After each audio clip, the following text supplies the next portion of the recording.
আসসালামু আলাইকুম। এখানে দেখাবো 2 দিনের ভিডিও। যেদিন আমরা কক্সবাজার থেকে ঢাকা ব্যাক করছিলাম সেদিন প্রচণ্ড লেভেলের বৃষ্টি হচ্ছিল আর এত সুন্দর ভিউ ছিল, তবে মেজাজটা গরম হচ্ছিল কারণ বারবার ক্রসিং পড়ছিল। আর আমরা যেহেতু এসি বগিতে ছিলাম, গ্লাসটা প্রচণ্ড ঘোলা ছিল।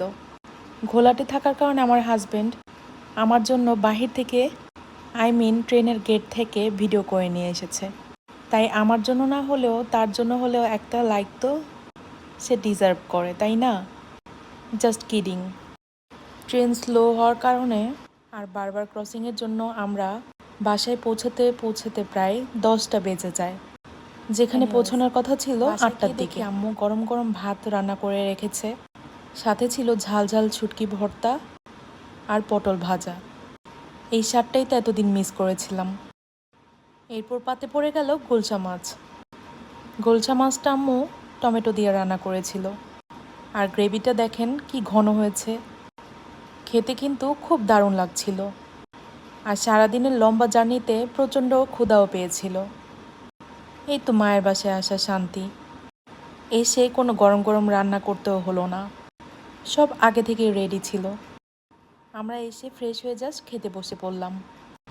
এরপর নিয়েছিলাম সোনালি মুরগি দিয়ে আলু। এটাও কিন্তু খেতে দারুণ হয়েছিল। খাচ্ছিলাম আর খাওয়া আমার শেষ করলাম। দুজনের খাওয়াই শেষ করলাম। এরপর বসে পড়লাম সব গিফটস রেডি করতে। ভিডিওগুলো অলরেডি শেয়ার করেছি, আপনারা তো দেখেছেনই। সব ব্যাগ প্যাক করলাম, কারণ এরপর যেতে হবে আমার নিজের বাসায়, যেখানে অনেক দিন থাকা হয় না। মনটা অনেক খারাপ লাগছিল, তবে কিছু করার নেই, যেতে তো হবেই। এরপর দুপুরে আম্মু অনেক মজার মজার খাবার রান্না করেছিল। আর সকালে খেয়েছিলাম খুদের ভাত। দুপুরে রান্না করেছিল বেগুন দিয়ে ছোট মাছ, চাল কুমড়ো দিয়ে মাছ, আলুর একটা তরকারি, ঢেঁড়স ভাজি আর শোল মাছ ভুনা। সব প্যাক করে দিয়ে দিয়েছিল আমাকে। এরপর গাড়িতে উঠেই দেখি আবারও বৃষ্টি পড়ছে। বৃষ্টি যেন পিছুই ছাড়ছে না, তবে বেশ কিন্তু ভালোই লাগছিল। গিয়ে দেখি শাশুড়িও সব খাবার রেডি করে রেখেছে, আবার আম্মুও খাবার দিয়ে দিয়েছিল। তো সব খাবার মিলেমিশে খেলাম। এরপর চলে যাচ্ছিলাম আমাদের দুজনের গন্তব্যে। যেতে যেতে একদম রাত হয়ে গিয়েছিল, যেহেতু লং টাইম জার্নি আর গাড়িতেই বসে থাকবো, তাই আমি একদম বাসার নর্মাল ড্রেস পরে নিয়েছিলাম। আর বসে বসে গরম গরম চা আর রুটি খাচ্ছিলাম। আসতে আসতে প্রায় অনেকটা রাত হয়ে গিয়েছিল। মামি শাশুড়ি এক ব্যাগ আম দিয়ে দিয়েছিল আমাদের। কাঁচা পাকা আম দেখে আমি আর লোভ সামলাতেই পারছিলাম না। পাশের ঘরে এক ছোট বোন ছিল, ওকে দিয়ে বটি দিয়ে আমগুলো কাটিয়ে নিলাম। কাঁচা পাকা আমের এত স্মেল আসছিল, আমি তো তখন থেকেই খাওয়া শুরু করে দিয়েছিলাম। এরপর বসেছিলাম সব কিছু মিক্স করে ঝাল ঝাল আম ভর্তা বানাবো। ঠিক তাই করলাম। দিলাম কাসুন্দি, চিনি, বিট লবণ আর লবণ। ভিডিও করতে করতে আমার খেয়ালই ছিল না মরিচের কথা।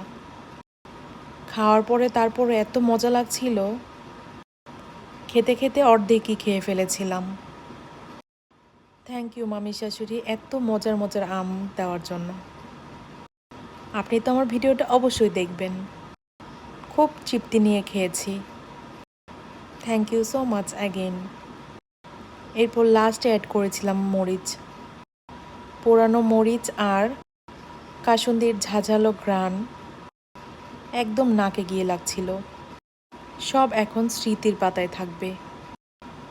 আমার কক্সবাজারের দিনগুলি আমার কিন্তু খুবই মনে পড়ছিল। আর ভয়েস দিতে গিয়ে এখনও পড়ছে। পড়ারই কথা, এতদিন ছিলাম সেখানে, তাই তো ভিডিও করে মেমোরি হিসেবে রাখছি আর আপনাদেরকেও শেয়ার করছি। আস্তে আস্তে সব ভিডিও আসবে। আল্লাহ হাফেজ।